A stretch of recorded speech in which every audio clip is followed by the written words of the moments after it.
السلام علیکم ورحمۃ اللہ وبرکاتہ۔ تنقید نہ کریں، پارٹ نمبر 2۔ ثابت ہوا کہ لوگ زیادہ تنقید پسند نہیں کرتے، لیکن آپ کسی جگہ سمجھتے ہوں گے کہ یہاں تنقید کی ضرورت ہے تو اسے خوشنما غلاف میں لپیٹ کر دوسروں کے سامنے پیش کیجیے۔ بالواسطہ عام الفاظ میں یا مشورے کے انداز میں تنقید کریں۔ رسول اللہ صلی اللہ علیہ وسلم جب کسی کی غلطی ملاحظہ کرتے تو منہ پر اس کا اظہار نہ کرتے، بلکہ کہتے کچھ لوگوں کو کیا ہوا ہے کہ وہ ایسا اور ایسا کرتے ہیں۔ ایک دن 3 گرم جوش نوجوان مدینہ آئے اور رسول اللہ صلی اللہ علیہ وسلم کی عبادت اور نماز کی کیفیت کے متعلق جاننا چاہتے تھے۔ انہوں نے ازواج نبی کریم صلی اللہ علیہ وسلم سے گھر میں آپ صلی اللہ علیہ وسلم کی عبادت کے متعلق پوچھا۔ امہات المؤمنین رضی اللہ عنہن نے بتایا کہ آپ صلی اللہ علیہ وسلم کبھی روزہ رکھتے ہیں اور کبھی نہیں رکھتے، رات کا کچھ حصہ سوتے ہیں اور کچھ حصہ نماز پڑھتے ہیں۔ انہوں نے ایک دوسرے سے کہا، یہ رسول اللہ صلی اللہ علیہ وسلم ہیں، اللہ نے ان کے اگلے پچھلے گناہ معاف کر دیے ہیں۔ یہ کہہ کر تینوں نے ایک ایک فیصلہ کیا۔ ایک نے کہا، میں کبھی شادی نہیں کروں گا۔ دوسرے نے کہا، میں ہمیشہ روزہ رکھوں گا۔ تیسرے نے کہا، میں رات کو آرام کی بجائے ہمیشہ قیام کروں گا۔ ان تینوں کی یہ بات رسول اللہ صلی اللہ علیہ وسلم کو پہنچی۔ آپ فوراً ممبر پر تشریف فرما ہوئے، اللہ کی حمد و ثنا بیان کی اور فرمایا، چند افراد کو کیا ہو گیا ہے، انہوں نے یہ اور یہ باتیں کی ہیں، لیکن میں تو نماز پڑھتا ہوں اور آرام بھی کرتا ہوں، روزے رکھتا ہوں اور نہیں بھی رکھتا، میں عورتوں سے شادی بھی کرتا ہوں، جس نے میری سنت سے کنارہ کشی کی وہ مجھ میں سے نہیں۔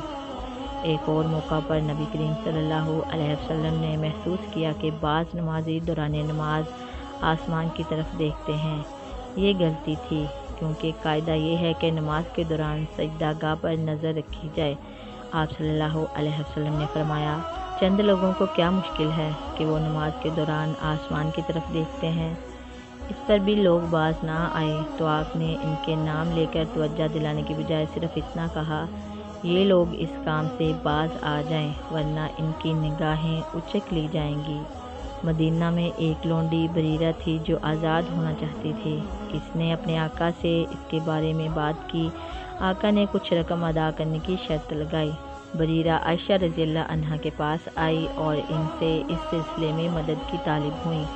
ام المؤمنین رضی اللہ عنہا نے کہا، تم چاہو تو میں تمہیں رقم دے دوں گی اور تم آزاد ہو جانا، لیکن ولا آزادی کی نسبت میری ہوگی۔ بریرہ نے اپنے آقا سے بات کی تو اس نے انکار کر دیا۔ اس کا ارادہ تھا کہ وہ دونوں طرف سے فائدہ اٹھائے، آزادی کی قیمت بھی حاصل کرے اور نسبت بھی۔ عائشہ رضی اللہ عنہا نے نبی کریم صلی اللہ علیہ وسلم سے دریافت کیا تو آپ کو تعجب ہوا کہ بریرہ کا آقا کتنا لالچی ہے، بیچاری لونڈی کو آزاد ہونے سے روک رہا ہے۔ آپ نے عائشہ رضی اللہ عنہا سے کہا، تم اسے خرید کر آزاد کر دو، نسبت اسی کی ہوتی ہے جو آزاد کرے۔ پھر رسول اللہ صلی اللہ علیہ وسلم ممبر پر کھڑے ہوئے اور فرمایا، چند لوگوں کو کیا ہو گیا ہے کہ وہ ایسی شرائط عائد کرتے ہیں جن کا کتاب اللہ میں کوئی وجود نہیں۔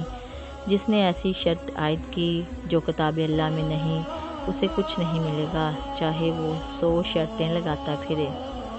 جی ہاں، بالکل اسی طرح دور سے ڈنڈے کا اشارہ کریں لیکن مارے مت۔ مثلاً آپ کی بیگم صاحبہ گھر کی صفائی ستھرائی پر توجہ نہیں دیتی تو آپ ان سے کہہ سکتے ہیں، کل رات میں نے فلاں دوست کے ہاں کھانا کھایا، اس کے گھر کی صفائی کا کیا کہنا، شیشے کی طرح چمک رہا تھا، سب اس کی تعریف کر رہے تھے۔ آپ کا صاحبزادہ نماز کے لیے مسجد نہیں جاتا تو آپ اس سے کہیں، خالد صاحب کے بیٹے حامد کو ہر نماز کے وقت مسجد میں دیکھ کر بڑی خوشی ہوتی ہے۔ یہاں آپ مجھ سے سوال کر سکتے ہیں کہ لوگ تنقید کیوں نہیں پسند کرتے۔ دراصل تنقید انہیں کوتاہی کا احساس دلاتی ہے اور کوئی آدمی اپنے آپ کو کوتاہ باور نہیں کرنا چاہتا۔ کہتے ہیں کہ ایک سادہ آدمی کو یہ شوق چرایا کہ مجھے بھی کسی شے میں اپنی مرضی سے اختیار کا حق ہونا چاہیے۔ اس نے پانی کے 2 تھرماس لیے، ایک سبز اور دوسرا سرخ، انہیں ٹھنڈے یخ پانی سے بھرا، پھر راستے میں بیٹھ گیا اور آواز لگانے لگا، ٹھنڈا یخ پانی بالکل مفت۔ کوئی پیاسا اس کی طرف آتا اور سبز بوتل سے پانی پینے لگتا تو وہ کہتا نہیں، سرخ سے پیو۔ وہ سرخ بوتل سے پی لیتا۔ دوسرا آتا اور سرخ بوتل سے پینا چاہتا تو وہ حکم دیتا نہیں، سبز بوتل سے پیو۔ کوئی اعتراض کرتا کہ دونوں بوتلوں کے پانی میں کیا فرق ہے تو وہ کہتا پانی ٹھیک ہونے کی ذمہ داری مجھ پر ہے، آپ کو اچھا لگتا ہے تو پانی پیجئے ورنہ کوئی اور انتظام کر لیں۔ یہ دراصل انسان کے اس دائمی احساس کا اظہار ہے کہ اسے معتبر اور نہایت اہم مانا جائے۔ شہد کی مکھی اور گھریلو مکھی۔ شہد کی مکھی کا طرز عمل اپنائیں جو میٹھے پر بیٹھتی اور کڑوے سے کتراتی ہے، گھریلو مکھی کی طرح نہ ہو جو ہمیشہ زخموں کی تلاش میں رہتی ہے۔ جزاک اللہ خیرہ۔